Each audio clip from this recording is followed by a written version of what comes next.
A new war of the ants has begun! This is my 1,000-gallon cloud rainforest vivarium, called Pandora, which is connected through the ceiling to Arcadia, a giant treetop vivarium, and across via a cave tunnel bridge to Hydromeda, a giant wetlands vivarium. The three connected vivaria are home to an ecosystem of plants, fungi, and animals. And today, I'll be adding in some new ant colonies to replenish the biodiversity of ants that had decreased over time in our forest. But little did I know, our forest was undergoing a state of emergency. Something was happening down at ant level that I was completely unaware of until after introducing the new ant colonies in. Welcome to Season 5, Episode 11 of my Ecosystem Vivarium series, where despite all my plans to micromanage the forest, Mother Nature steps in with the rule of chaos to show me who truly rules the forest, with a new set of ant geopolitics running the ecological show, here on the Ants Canada Ant Channel.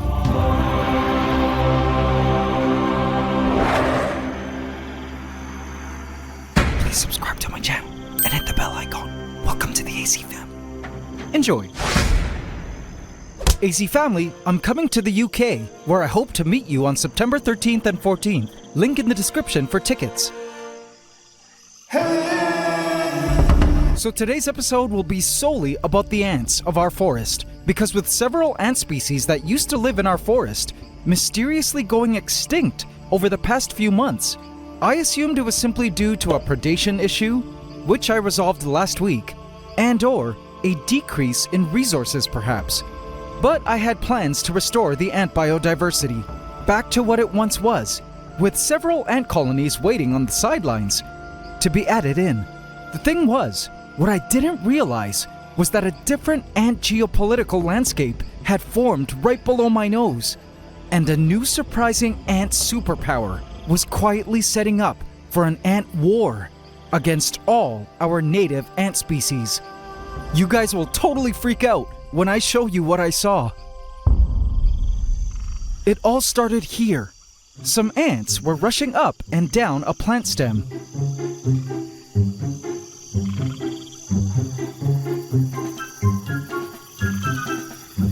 It was the nomads, our resident OG gnome ants. They formed a long trail traveling up and down the vine. I tried to see what all the fuss was about, and eventually discovered they had found a hole in the driftwood in which to nest. But this was actually quite funny because these ants were mostly subterranean nesters and live in soil where they ruled as the alpha ant species for over a year. How weird that they were now moving way up above the soil, up into the driftwood. I didn't realize it at the time, but this was the first sign that something strange was going on. Now, while these ants were moving up in altitude, others were busy moving down to ground level. They look like fire ants, but these were our resident red ants. Still unnamed, so guys, if you have any name suggestions, do let me know in the comments. So it turns out, this red ant colony, which was introduced into our rainforest by way of the plant life back when we first built our canopy vivarium Arcadia, was now much larger and much more far-reaching than ever before. The species is known to live in trees within wood, but it seems now the red ants had acquired a new obsession at ground level here in Pandora. They traveled cautiously under the leaf litter so as to not be trampled on by the massive buffalo-like crickets moving around. I wondered what was so interesting to the red ants down here in Pandora, because seeing them down here in such numbers was definitely out of the ordinary. I assumed the sudden addition of some new crickets drew the red ants down to the soils, perhaps hoping to snag some easy protein. Looks like our various ant species were playing musical chairs here.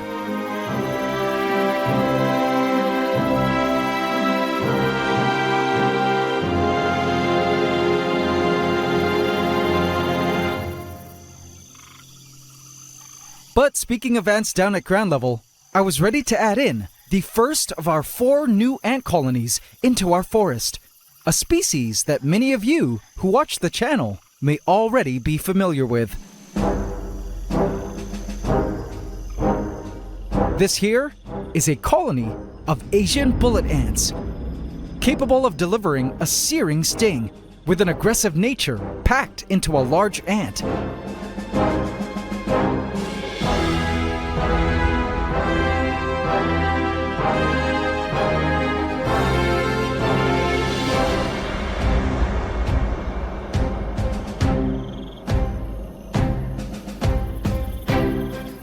Pandora used to be home to an Asian bullet ant colony.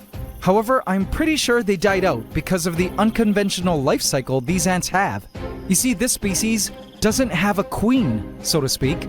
Instead, this entire colony is composed of worker ants that look pretty much identical.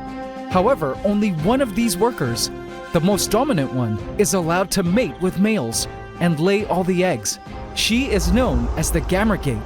But it's impossible to really tell which of these ants here is the gamergate unless we catch her laying eggs, or another rising ant decides to challenge her and they begin to fight. Problem is, when the gamergate dies, a new gamergate, the next alpha in command, will rise to power. But she needs an outside male to mate with, so I suspect the old gamergate, who survived for many months, eventually died and the colony fizzled out. But let's add this new Asian bullet ant colony in, shall we? I placed the container down on the tree stump and opened the lid, realizing too late that I probably should have been wearing gloves. Workers attacked me, but I luckily wasn't stung. I watched as the ants began to pour out of the container, realizing their nest had suddenly been exposed to the open air of a new and strange world beyond.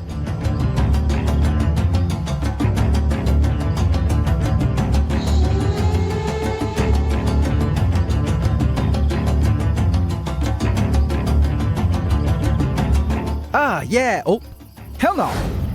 Sunny the quail dashed away. The ants continued to explore. Sunny looked nervous.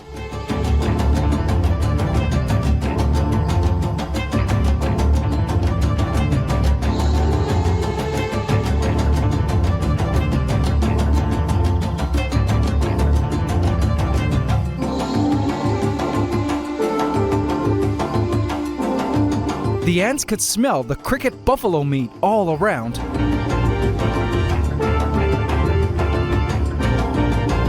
I added a clump of moss onto the container to help shield the ants from the open air, so they could treat this container like a temporary nesting site for the brood and gamergate, while the other workers went off to seek out their future home.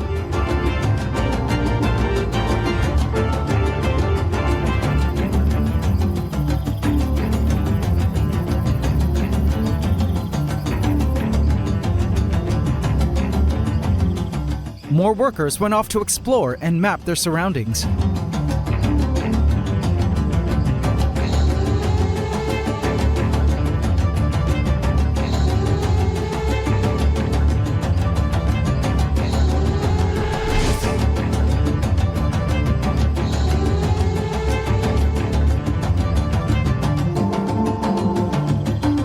Now, the last time Asian bullet ants lived here, they took up residence within these holes in the stump, so my guess was that they may do the same this time. It was then that I spotted one of the coolest behaviors of this species. Check it out. Tandem running. 2 ants move together, almost seemingly attached. This species can sometimes form long chains of ants, tandem running like this. And I suspect it's to fool predators by mimicking a millipede, which are notoriously foul-tasting and even poisonous in some cases. I knew they would find a suitable home in no time. I was so happy to bring them back to the forest, as they were important cleanup crew for our ecosystem.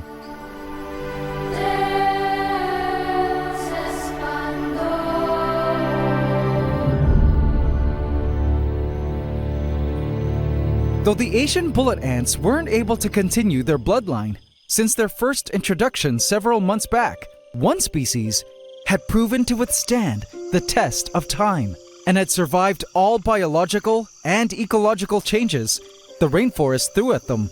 Some really tough and highly adaptive ants that were OGs, having been part of our forest since the very start almost 2 years ago. Up on a leaf, an acrobat ant from the colony called the chromatoblasters was waiting patiently by its grouping of scale insects for it to pay up the goods. It waited and waited, and periodically went to stroke the scale insect to try to get it to release the sweet honeydew it was waiting for. All over this leaf were the acrobat ants, each tending to a few plant insects, either scale insects or mealybugs, who they treat kind of like cattle, as they were producers of the biggest carb food source in the forest, i.e., the honeydew, which the plant insects squirt out. The highly adaptive nature, aggression towards other ant species, and degree of teamwork that these ants have displayed throughout their time in the forest has allowed them to thrive and remain on top of the ant tier list. No predator, past or present, has been able to curb their steady growth.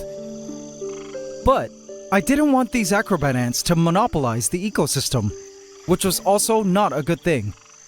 Which brings me now to my choice for some healthy competition.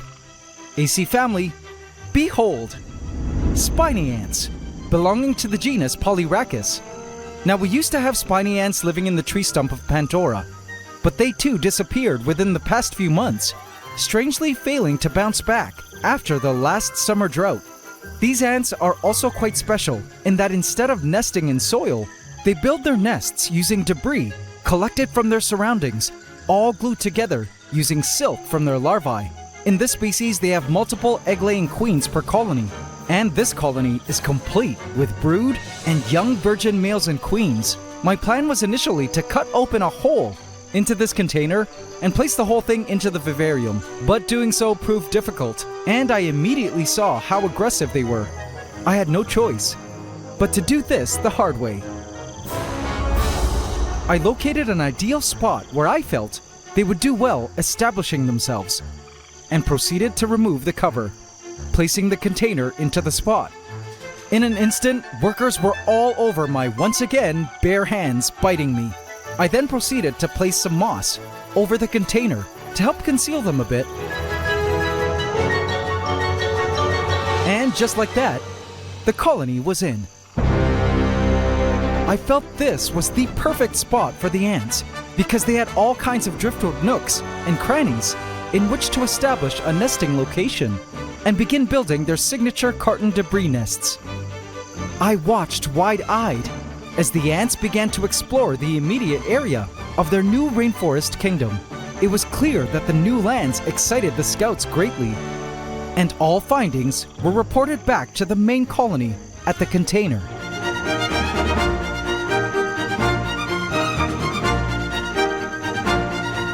It wasn't long before the ants had made the choice for their future nest. And it looked like it was here, in this hole in the driftwood. Fine choice, spiny ants. Fine choice indeed. 2 more ant colonies left to add in, but I wanted to wait for night to add these colonies in because these ants tend to be more active at night.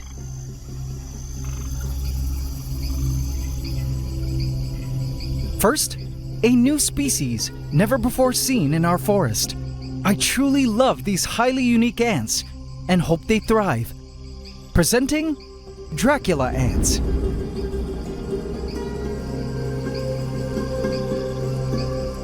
Check out those cool, massive, and sharp jaws.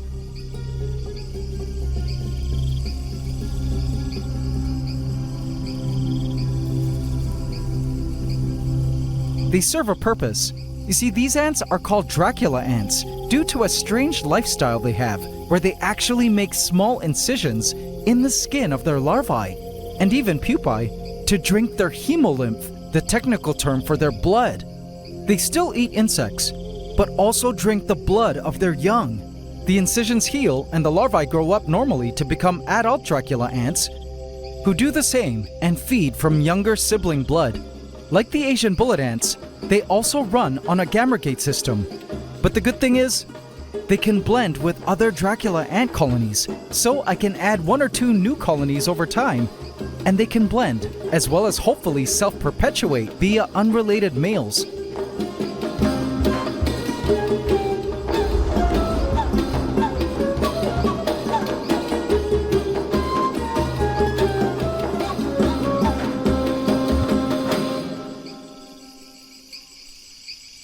I place them down onto the leaf litter.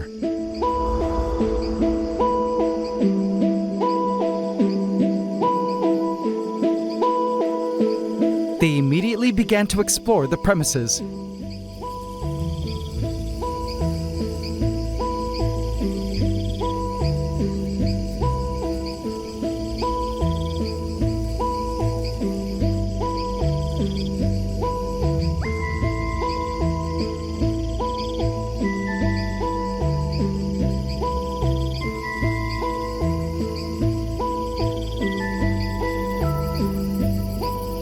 I placed the container over them to help keep them protected while they scouted a spot to start digging.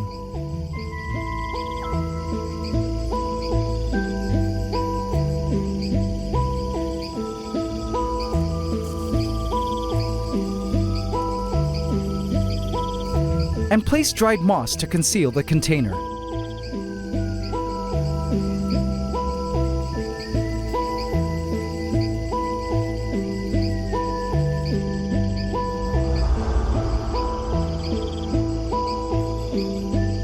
Next, another one of my favorites. Trapjaw ants. That right there is the queen. These ants, of course, get their name from their highly specialized bear trap-like jaws that snap shut at blinding speeds and lethal forces. Now, I could add them to Pandora, but with a couple ants now in Pandoran soils, I wanted to try something. I've often seen trapjaw ants nesting right on the banks of rivers. So I decided, why not try the land portion of Hydromeda, which had a ton of unoccupied soils. Plus, I've had much success with this species in multi-level landscapes like that of Hydromeda. I placed the colony into Hydromeda. I watched wide-eyed as the colony began to explore their new home.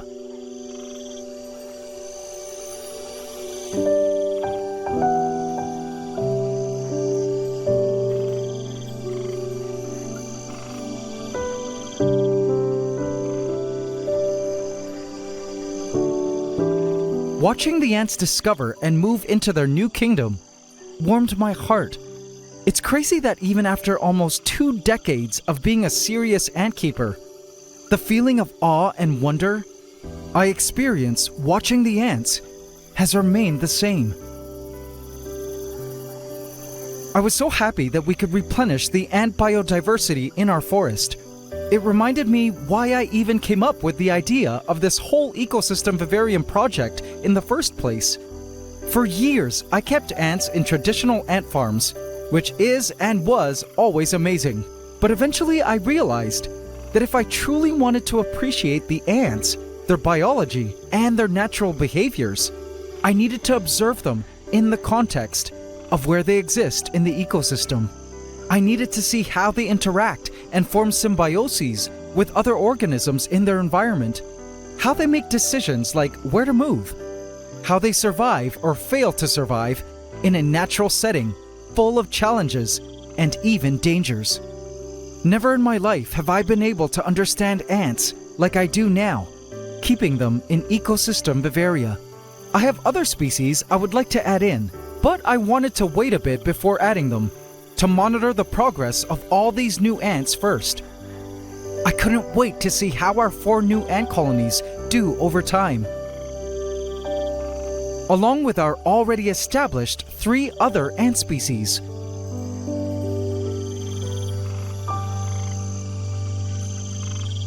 Or at least, I thought 3.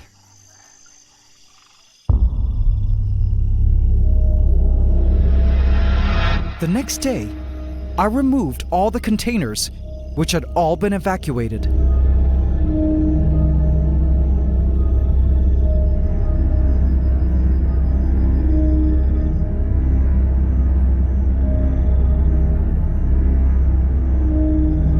It was then that I made the most terrifying discovery. Something peculiar was moving in the leaf litter that at first I thought were the nomads, but upon closer inspection, were definitely not. They were feasting on a dead cricket. But guys, when I spotted the sharp gaster in the air, sporting a ready-to-use stinger, I couldn't believe what I was looking at. Oh no! Feral ants! Vote in my community tab to affect this story.